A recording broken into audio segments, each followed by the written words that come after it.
தற்போது கிடைத்துள்ள அண்மை செய்தி, தூத்துக்குடி தாளமுத்து நகர் பகுதியில் விஷவாயு தாக்கி 2 பேர் உயிரிழந்திருக்கிறார்கள். இதுகுறித்த கூடுதல் தகவல்களை விரிவாக தருவதற்காக செய்தியாளர் சிவகுமார் இணைப்பில் இருக்கிறார். வணக்கம் சிவகுமார், என்ன நடந்தது? விரிவான தகவல்கள். நகர்னு ஒரு பகுதி, அந்த பகுதியில் இருக்கிற ஆனந்த் நகர்ல வீடு ஒன்றுல கிணற்று தூர்வாடுறதுக்காக இன்னைக்கு இறங்கின இடத்துல 2 பேர் இறந்து போறாங்க. எப்படின்னு பாத்தீங்கன்னா, வீட்டோட உரிமையாளர் கணேசன் மற்றும் அவரது உறவினர் மாரிமுத்து ஆகியோர் என்ன பண்றாங்கன்னா, தன்னோட அந்த வீட்டை அந்த கிணற்றுல இருக்கிற சகதி எனப்படும் அந்த இதை எழுதுறதுக்காக இறங்கி இருக்கிறாங்க. இன்னைக்கு அந்த பணி நடந்துட்டு இருந்தப்போ என்ன ஆயிருக்குன்னா, சாப்பிட்ட பாத்திரம் அதுக்குள்ள விழுந்ததை பார்த்த உடனே என்ன பண்ணிருக்காரு, கணேசன் அதை எடுக்க முயற்சி பண்ணும்போது அவருக்கு விஷவாயு தாக்கி இருக்குது. விஷவாயு தாக்கினதால அவர் அங்கேயே இறந்து போறாரு.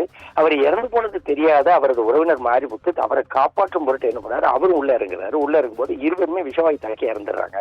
ஆனா 2 பேர் உள்ள போன 2 பேருமே காணுமே அப்படின்னு சொல்லிட்டு பக்கத்து வீட்டுல இருக்கிறவங்க ஏசுராஜன்கிறவர் என்ன பண்றாரு, அவர் இவங்க 2 பேரும் மீட்கிறக்கா உள்ள போற நேரத்துல அவர் மயக்கம் போட்டு விழுந்துடுறாரு.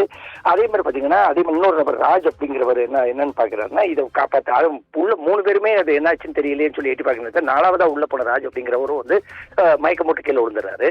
இதுல மாரிமுத்தும் கணேசனும் சம்பவ இடத்துல இறந்து போறாங்க. அந்த மயக்கம் அடைஞ்ச மீது இருக்க 2 பேர் என்ன பண்றாங்கன்னா, இப்ப தூத்துக்குடி அரசு மருத்துவமனையில தீவிர சிகிச்சை பிரிவுல தற்போது சிகிச்சை பெற்று இருக்கிறாங்க. ஏற்கனவே கடந்த சில தினங்களுக்கு முன்பு விஷவாயு தாக்கி, அதாவது அமோனியா கசிவால 20க்கும் மேற்பட்ட வெளிமாநிலத்தவர் சிகிச்சை பெற்று வந்த நிலையில அதை ஒட்டியுள்ள பகுதியான தாளமுத்து நகர்ல இன்றைக்கு நடந்திருக்கிற இந்த பிரச்சனை இங்க உள்ள மக்களிடையே ஒரு பதட்டத்தை ஏற்படுத்தியிருக்கு. பவித்ரா,